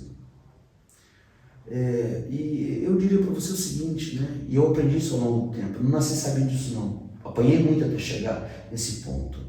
Porque o que adianta, Érica, o meu projeto é você comprar um carro e eu desgastar-me, e eu me consumir, e eu vou conseguir comprar esse carro, eu vou conseguir comprar essa casa, eu vou conseguir fazer aquela viagem, e eu pagar preços caríssimos, altíssimos para obter isso, e talvez pagar até o preço do desparcelamento da minha família para conseguir isso, e eu vou conseguir. E de repente eu compro o carro, e eu comprei a casa, e eu fiz aquela viagem maravilhosa. Mas o que adianta eu ter isso tudo e não ter ninguém com quem compartilhar isso? Percebe? Eu tenho um carro, mas eu tenho que andar sozinho nesse carro. Eu comprei uma casa, mas não tem ninguém para mim compartilhar essa casa. Eu fiz uma viagem, mas tenho que fazer sozinho porque não tem ninguém. O que adianta? Porque a suma é isso. A prioridade, né? E nesse aspecto eu aprendi, né, que eu ainda não tenho o carro que eu gostaria de ter. Porque o carro que eu gostaria de ter, eu teria que sacrificar muita coisa para tê-lo. O que eu tenho, foi com muito esforço e tal, juntos, juntamos, eu tenho. Mas ainda que não seja o que eu queria ter, mas é o que eu tenho, que eu posso dividir com elas. Entende? E aí vale para casa, vale para as viagens, né? Então, o que eu quero dizer aqui para todas vocês, para todos nós, é que as prioridades, elas precisam ser realinhadas. Né? E como pastor, minha oração, meu desejo, né, é para que a gente faça isso com muito temor e tremor, né? Pedindo a Deus ajuda, pedindo a Deus que nos oriente, né? Pedindo a Deus que cure essas feridas de alma. Né? Então a gente está falando aqui de mulheres que talvez também não tiveram marido ou não têm marido como Noé, né? Vamos lembrar disso. Né? Mulheres que são machucadas por seus maridos, às vezes não são valorizadas por seus maridos, né? Mas se a sua prioridade é restaurar seu lar, se a sua prioridade é viver uma vida debaixo da unção, debaixo da proteção, debaixo da mão poderosa de Deus, comece a orar pelo seu marido também, né? Assim funciona. Comece a orar pela sua casa, né? E a Bíblia diz que Deus ouve orações. E tem que ter uma ação, né, pastor? Não adianta ficar só querendo. Eu Isso. sou extremamente motivada, mas não faz nada. Não adianta ser extremamente motivado e não ter ação nenhuma, né? Exato, exato. Se eu quiser o resultado que eu tenho hoje, é só fazer o que eu faço hoje. Mas se eu quiser um resultado diferente, eu tenho que fazer alguma coisa diferente. Se eu quiser um resultado extraordinário, eu tenho que fazer algo extraordinário. É simples, né? Agora, o problema é que eu quero ter um resultado diferente fazendo a mesma coisa que eu faço hoje. Eu quero ter um resultado extraordinário fazendo a mesma coisa que eu faço hoje. E não funciona assim, né? A Adriana tinha um patrão, né? Meu amigo, inclusive, ele falava que não existe almoço grátis. Alguém vai estar pagando por aqui, não é? Então é assim, né? Outra coisa, minha vida era terrível, mas eu entrei na igreja, eu criei em Jesus, a partir disso mudou tudo, tudo vem de graça para mim. Não existe isso. É construção. Deus não nos chama para ser preguiçosos, né? Tem o preço da oração a se pagar, o preço da fidelidade a se pagar, o preço da busca a se pagar. Batei, pressupõe ação. Buscai, pressupõe ação, né? Todo aquele que busca encontra, todo aquele que bate a porta se abre. Então é assim que funciona no mundo espiritual, né? Nós temos que ter ação, a gente tem que fazer alguma coisa, né? E as mulheres, né? Se você quer algo novo, faça algo novo. E talvez algo novo seja, pare e ouça esse podcast até o final. Ouça até o final. Então é isso, Érica, né? E a minha oração é que Deus abençoe mesmo. Deus possa aí estar trazendo cura e que a mulher de Noé seja aí, no mínimo, uma inspiração para essas mulheres, né? Opa, eu acredito que posso fazer algo. E pode mesmo, e pode. E não espere, não dependa de que alguém faça primeiro para você fazer. Não, faça você primeiro. Só um relato breve aqui, né? Eu recebo casos clínicos em que você percebe claramente, né? E a fala é essa, mas eu vou fazer isso, mas ele não faz nada. Eu como? Em primeiro lugar, faça você. Faça. A gente parte de um pressuposto científico de que quando você faz, há uma probabilidade de ter uma resposta positiva do outro lado. Mas se não houver, faça de novo. Faça de novo, porque uma hora essa resposta vem. Às vezes isso a gente cobra muito dos nossos maridos. Agora eu vou falar como esposa. A gente cobra que o marido, que ele tem que fazer atividade física, que o marido tem que estar mais presente para estar com os filhos, tem que dar mais atenção de qualidade, está na moda falar em atenção de qualidade hoje. Tempo de qualidade. Tempo de qualidade, tem que dar mais tempo de qualidade com a família, com os filhos. E o que essa esposa está fazendo? Então, às vezes, eu me coloco no lugar também. E para de falar, começa a fazer, né? Porque talvez arrasta, o exemplo arrasta, né? Assim que fala. E coisa simples, né? Coisa simples. Tudo parte da simplicidade. Outra palavra que é bem usada hoje que é sustentável, né? Sustentável. Então, de repente eu esteja falando para uma mulher que está vendo um casamento horrível. E que talvez depois que ela ouça esse podcast, ela vai fazer um jantar maravilhoso, vai programar uma semana maravilhosa e vai. Eu diria, não faça isso. Porque isso não é sustentável. Você vai fazer uma semana, um mês, depois para. Não é sustentável. Comece de forma simples e vai implementando, né? Hoje eu vou fazer um jantar. Mas amanhã eu vou chamá-lo para comer um lanche fora. E depois eu vou convidá-lo para ajudar a fazer o almoço. E depois vou programar uma ida na praça, tomar um sorvete juntos. Tudo que eu estou falando é sustentável. O curioso, Érica, é que a gente vê hoje frustrações emocionais de mulheres em casamentos. Não é por causa de grandes coisas, não. Não é porque se perdeu grandes coisas, mas é porque tem se perdido pequenas coisas. Gesto simples e bobo. Aquele gesto de chegar, por exemplo, e você receber o seu marido com um abraço. Ou quando você chegar, dizer assim, puxa, que bom estar em casa, estava com saudade de você. Entende? Coisa simples. Eu vou ser bem comedido aqui, né? Mas casais que estão perdendo a intimidade por gestos simples, né? Gestos, não vou detalhar aqui por causa do público, mas gestos simples que denota eu quero você, que denota eu admiro você. Às vezes um agradecimento, um elogio, um andar de mão dadas na rua, né? Exato. Coisa simples, né? Às vezes, isso eu posso falar, coisa boba. Chegou o marido em casa, a mulher tá lavando ali a louça, talvez, ou chega e dá um beijinho no pescoço dela. Uma coisa boba, simples, mas que denota, eu amo você, né? Você me faz falta. A mensagem vai ser passada, né? Vai. E como vai, né? E com respeito a ela, né? Coisa simples. De repente, ele está sentado, chegou cansado, sentou no sofá, coisa simples, meu Deus. Você chega, senta numa perna dele, dá um abraço gostoso, dá um beijo e sai, vai fazer qual é a mensagem? Percebe?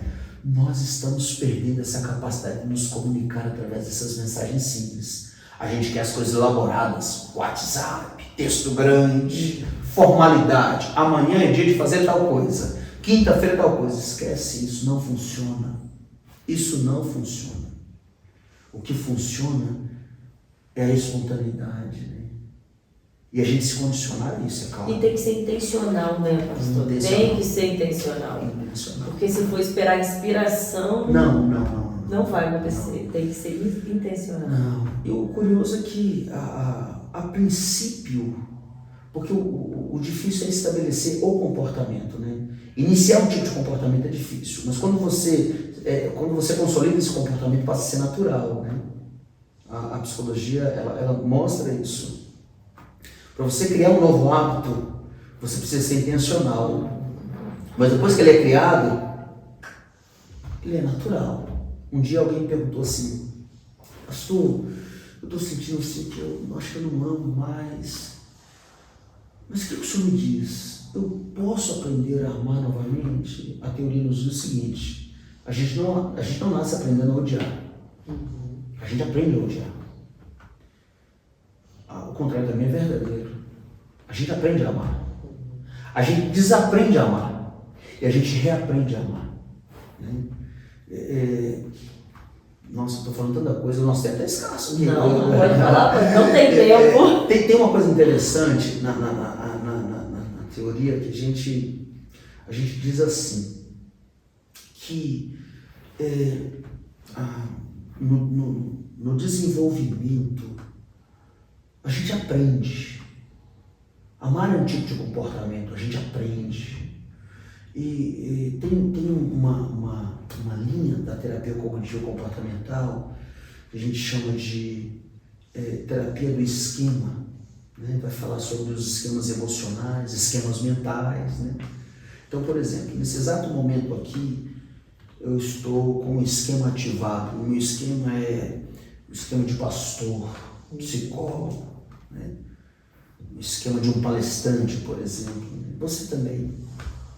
É o papel que eu assumo aqui agora. Mas quando eu chego em casa, o esquema que vai ser ativado é o esquema de marido, o esquema de pai vai ser ativado. Né? Esses esquemas, eles estão dentro da gente. Ora um está ativado, não que o outro fica desativado, mas ora um está mais ativado que o outro e esses esquemas vão nos permitindo assumir esses papéis. Né? Mas a gente sabe que tem alguns papéis que sobrepõem. Por exemplo, eu estou aqui agora. É verdade que eu coloquei no modo avião aqui, mas se tivesse no modo normal aqui, eu recebesse agora uma ligação dizendo assim, sua filha está aqui na escola e aconteceu um incidente, o esquema de pai é ativado imediatamente, sobrepõe esse esquema de palestrante e eu saio daqui, largo tudo aqui e vou para ver minha filha. Se a minha esposa agora estiver passando por alguma dificuldade e eu receber a notícia, o esquema sobrepõe. Alguns esquemas sobrepõem a outros, né? E a gente funciona assim. Né? Qual é o barato disso? O barato disso é que a gente se organiza. E quando a gente descobre que é assim, a gente se organiza melhor. Eu cheguei do trabalho agora.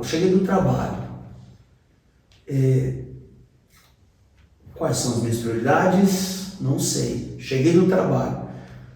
Veio uma mensagem para que você então faça um trabalho em casa, naquele momento que deveria ter sido feito durante o dia. Qual é a sua prioridade? Porque a depender da sua prioridade é o esquema que vai ser ativado. Eu vou pegar e dizer o seguinte, esse problema eu já sei, eu posso resolver amanhã.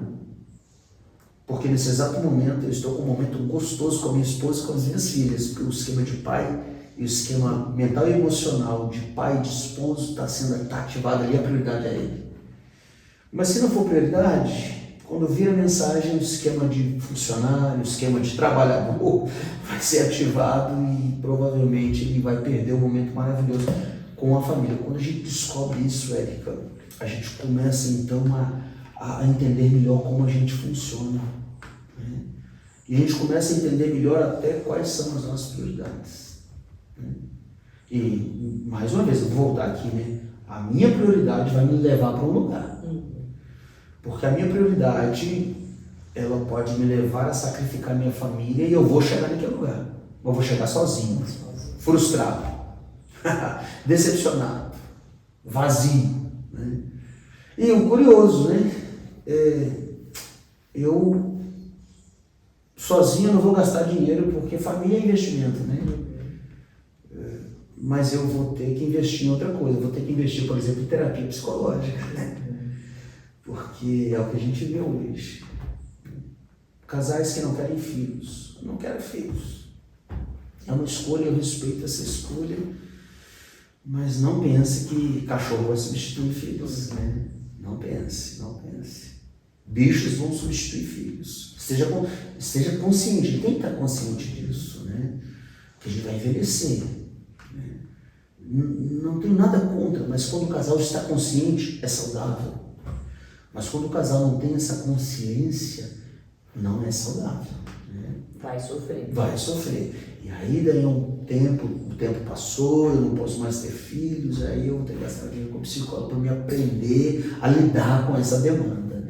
Ou uma fertilização utilização que frustrada, que às vezes não vai dar certo, Também. um processo doloroso, né? Também. Então, assim, são assuntos que vão sendo trazidos à tona e a gente precisa ficar atento, né? Sabe, Érica, a gente pensa muito no aqui e agora.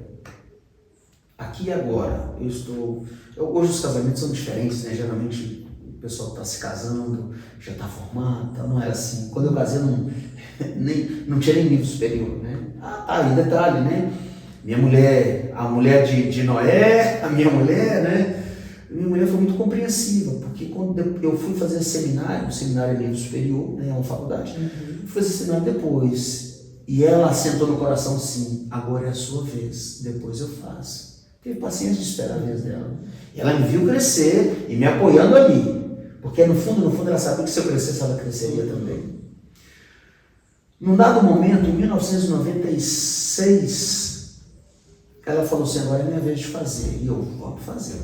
Fez o vestibular, passou no vestibular. No dia que pegou o resultado do vestibular, ela estava sentindo algumas reações, né, meio estranhas, como dor de cabeça, enjoo. Foi fazer o exame. Foi assim, amor, passei no vestibular, nossa, que bênção, chegou a sua vez, que maravilha. E depois, amor, tô grávida. E eu falei, que bênção, que maravilha. Mas e aí? Lembra que eu disse lá atrás, qual é a prioridade? A Adriana simplesmente assentou no coração de a minha gravidez é a prioridade, eu quero ter minha filha. A faculdade vem depois. Muito bem. Veio a Lara, especial, nos voltamos ali para eu, ela e a Sara, né, para o desenvolvimento da Lara e tal. E se passou 1 ano, 2, 5 anos. Isso era 2007, né, que a Lara nasceu. 7, 8, 9, 10. Cerca de 5 anos. Mas a faculdade veio. A Adriana foi fazer ciências contábeis, fez ciências contábeis, fez o exame de proficiência, né, que tem que ter esse exame, né, assim como a OAB está para os bacharéis em direito, o exame de proficiência está para os bacharéis em contabilidade. Ela fez, passou no exame, hoje trabalha. Então, assim, né, prioridade. E eu cresço, ela cresce, nossas filhas crescem. Então, tudo é uma questão de prioridade. Tudo é um projeto de família, né? A gente volta, né, para essa questão da família. Não somos perfeitos, é claro, né? Mas, pelo menos, a gente tem parâmetro, né? E isso é interessante. E nesses parâmetros tem a prioridade, né? E eu acho isso fantástico, Érica. Eu gosto de fazer casamentos, gosto. Eu vou fazer um casamento agora de um engenheiro e de uma futura dentista, né? Cirurgiã dentista. Ela está ainda na faculdade. São novos, né? 20 e poucos anos de idade. E eu fico olhando para mim quando casei, né? Eu já falei isso para eles, né? Porque a gente tem encontros, né? Já falei para eles, olha, vocês estão tendo a oportunidade que eu não tive. É um típico casal que eu vejo que tem um futuro glorioso, né? Novos, formados, e procuram um pastor para fazer o casamento, estão atentos ali e tal, tem tudo para crescer, né? E interessante, eu trouxe esse caso aqui para mostrar que é prioridade. Qual é a prioridade deles? Qual a mensagem que eles me passam? Pastor, nós queremos casar, mas nós queremos que Deus esteja conosco. Nós queremos que o Senhor nos ajude. Nós queremos que... Eu achei interessante que eles são membros de uma outra igreja, né? Mas pelo carinho e até pela admiração, né? Nós queremos que o Senhor faça isso. Que bênção, que bênção. Um casal novo, mas que já tem em mente qual é a prioridade. Percebe como que faz a diferença? Né? O projeto é fantástico, mas ele é fantástico porque a prioridade converge, né? Não são inimigos, né? São cúmplices. Essa é uma palavra que eu uso muito em casamento, né? A cumplicidade. Né? E a palavra cúmplice, ela tem muito a ver, ela está muito ligada à questão de de delito, né? Uhum. Não, fulano é cúmplice de fulano, que significa que tá junto. Aconteça o que acontecer, tá junto. Isso é ser cúmplice. Do certo ou do errado, tá junto. Você percebe? Você pega, você tira fora o contexto, mas você pega a mensagem, né? Aí você vai entrevistar o delinquente lá, né? Pô, vocês, como é que é? O que vocês fizeram? Cara, foi ele que fez. Cara, não, cara, porque eles estão juntos.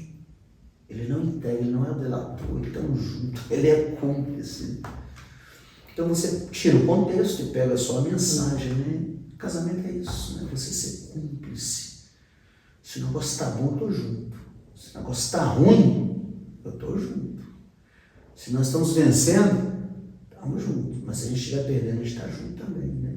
Então veja como muda tudo. Né? Aquela ideia de que você não vai não delatar, né? Mas você não vai jogar para as cobras o seu. E aí, Érica, parênteses, né? Infelizmente, mulheres que não são sábias e que a oportunidade que têm falam mal dos seus maridos. E maridos também falam às vezes mal. Uma piadinha, né, desnecessária. Tem uma coisa que eu sempre falo pro casal que quer se casar, né? Esqueci o nome, agora fugiu. Mas enfim, estão se preparando para o casamento, os noivos ali, tem um nome próprio para isso. Estão se preparando. Uma coisa que eu falo sempre, haja o que houver. Então, por exemplo, eu sinto muito não ter ouvido isso, sinto muito quando eu me casei. Nós sofremos por conta disso. Haja o que houver. Eu falo pro marido, haja o que houver. Nunca e jamais fale mal da sua esposa para sua mãe. Eu falo pro marido. Em específico, não fale mal da sua esposa para sua mãe. Eu falo para a futura esposa, né? O futuro marido, eu falo para a futura esposa, haja o que houver, aconteça o que acontecer. Nunca fale mal do seu marido para o seu pai. Nunca. E especificamente para esses dois, porque essa é a relação, né? Se eu falar mal da minha mulher para minha mãe, eu sou o filho amado da mãe. Ela sempre vai me defender. Se ela falar mal de mim para o pai dela, ela é a filha amada dele, ele vai defender ela. Né? E você já gera uma situação, né?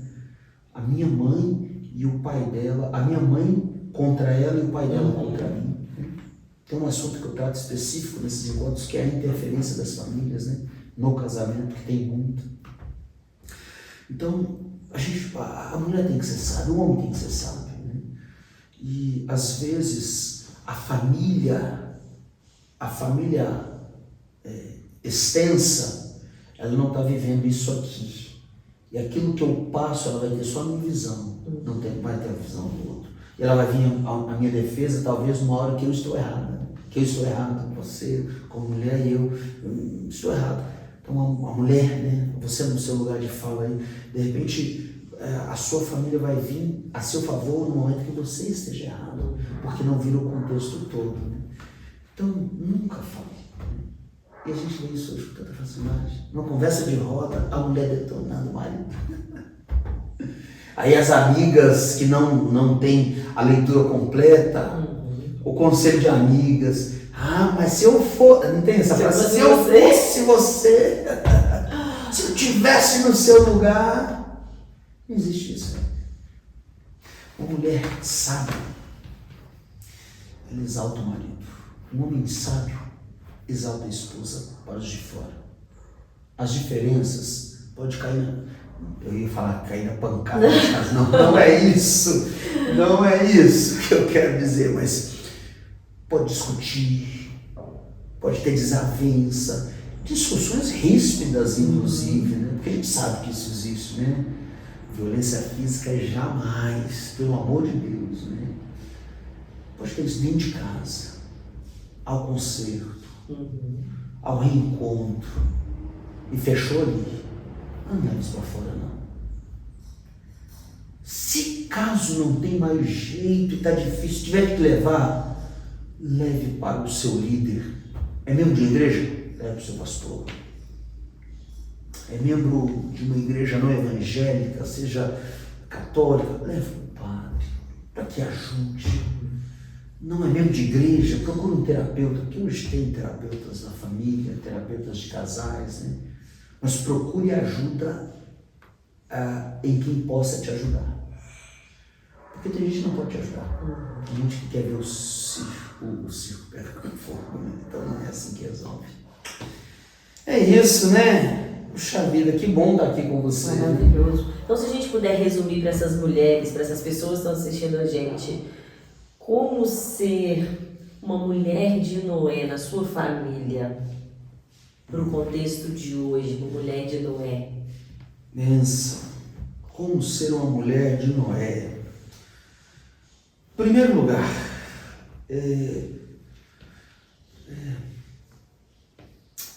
consiga, pelo menos tente enxergar com os olhos do seu marido. Porque ela fez isso. Ela não estava quando Deus falou com ela, mas ela conseguiu enxergar através dos olhos dela que era um grande projeto. E que esse projeto valia a pena. Né? Faça um esforço, né? É empatia, né? Vou tentar enxergar com seus olhos. Em segundo lugar,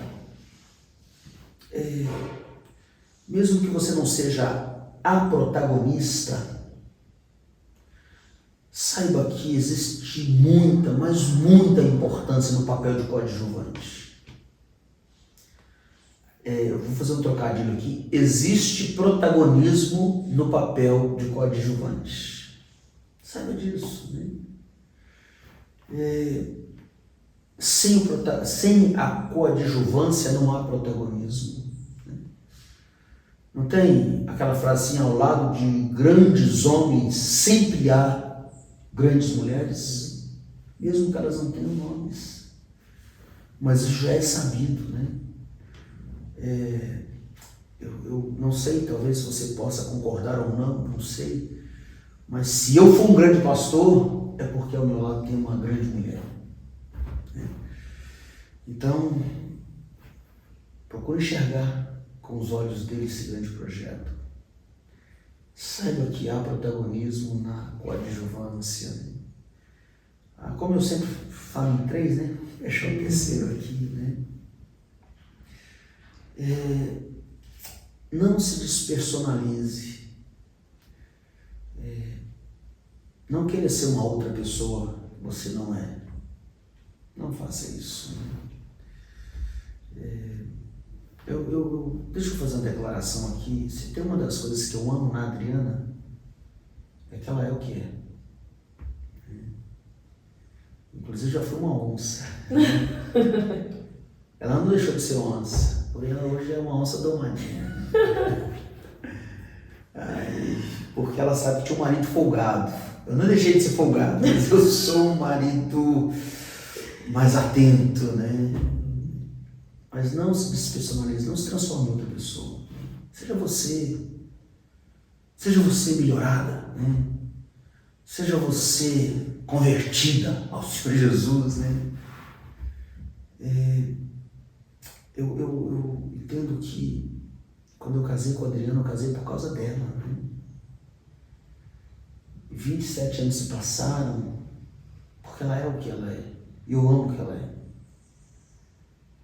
Ela não precisa se transformar em outra pessoa para que eu a ame. Né? Então, às vezes, as mulheres na ânsia de agradar, elas acham que tem que ser uma outra pessoa. Não é assim. Né? A mulher de Noé continua sendo a mulher de Noé, bem-sucedida, e deu tudo certo no final. Né? E eu fecharia dessa forma. Né? Enxergue com os olhos dele.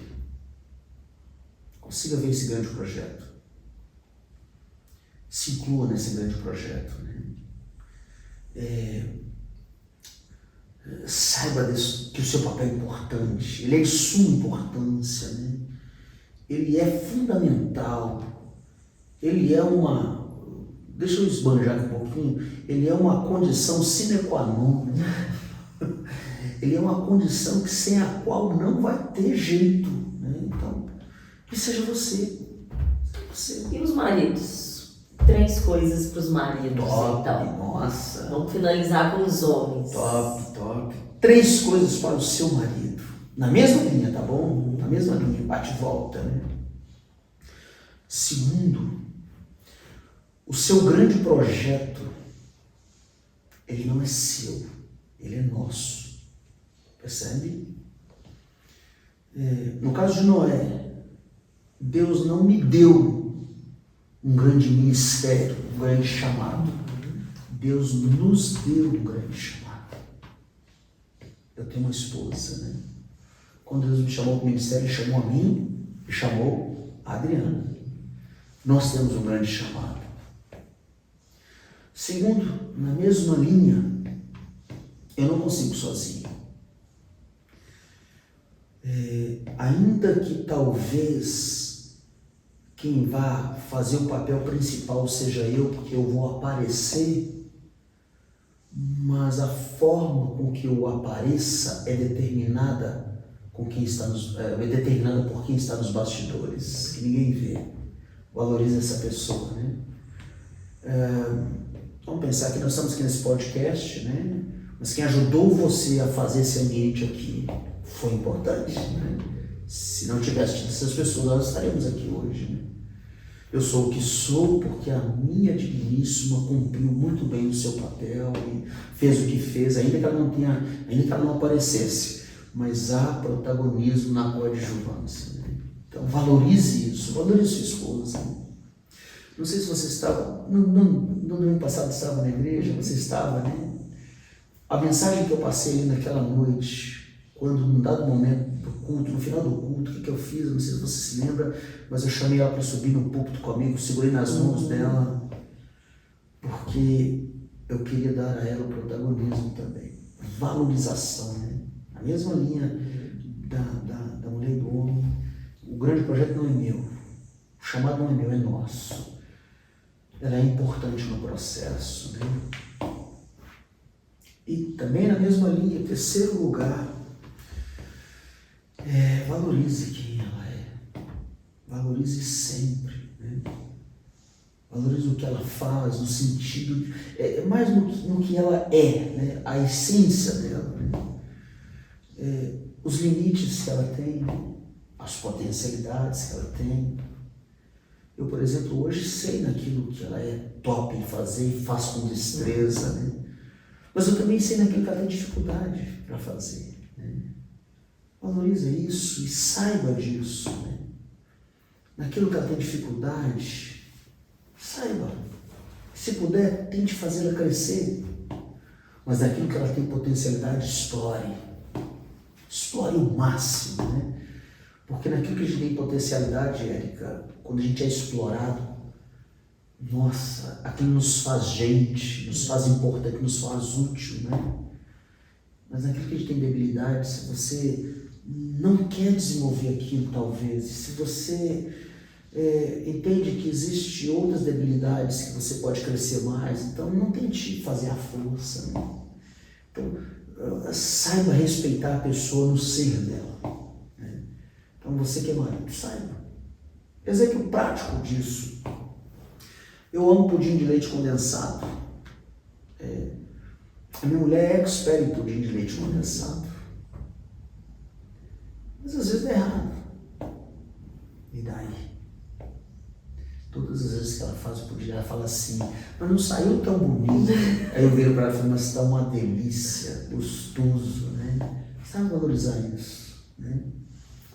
Então, coisa que ela não é tão boa, mas e daí? Tem muitos outros profissionais que são bons naquilo que ela não é tão boa, a gente paga para fazer e pronto, é resolvido, né? Por exemplo, tem um botão da minha camisa que, Adriana, não é bom, não é boa. Mas sabe qual que é isso que me encanta naquela mulher? Eu falo assim para ela, Adriana, botão soltou. Às vezes demora um pouco mais, depende da demanda dela, né? Porque ela sabe que eu tenho outras que pode substituir, às vezes um pouco mais, um pouco menos, mas de vez em quando ela faz o pacotão e de repente eu chego em casa, o botão está no lugar, o zíper está no lugar. Ela não é boa nisso, mas o que ela fez? Lembra da mulher gerente? Né?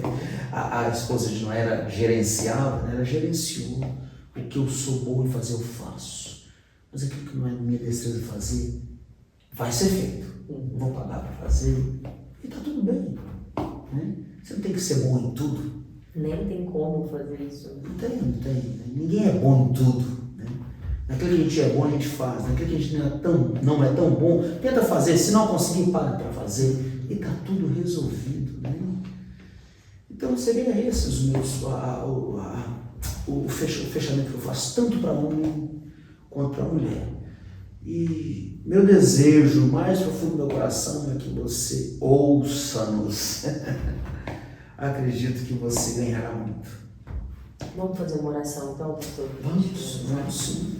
O Senhor ora por essas mulheres que estão assistindo, por essas vidas, essas famílias, né? Benção. E eu quero deixar aqui meu agradecimento, viu, Érica? Eu confesso que é um projeto audacioso. Pensei muito, né? Antes de, quando eu disse, não, eu vou, mas eu pensei muito, né? E é um projeto novo, muito novo para mim. Mas, assim, primeiro parabenizo a sua visão, né? Eu li um livro de John Haggai há muitos anos atrás, quando ele... Como é que é o nome do livro? Esqueci o nome do livro, sobre liderança, esqueci. Mas no livro ele faz diferenciação, né? Ele fala da visão. A visão ainda é meio abstrata, né? Eu tenho uma visão. Mas ele pega essa visão e transforma numa missão. Ele transforma em missão quando ele começa a colocar em prática. É minha missão, ele vai agir em função disso. Né? Então, você teve uma visão, transformou em missão e agora nós estamos vendo a realidade. Parabéns. Deus te abençoe. Né? Eu quero te agradecer por essa oportunidade de participar dessa história. Né? Porque agora que está na internet, ele vai ficar aí eternamente, aí, até Cristo voltar. Né? Muito obrigado. E parabéns mais uma vez. Parabéns a você que vai estar atento aí, né? Vai ouvir. Deus abençoe sua vida e vamos orar então.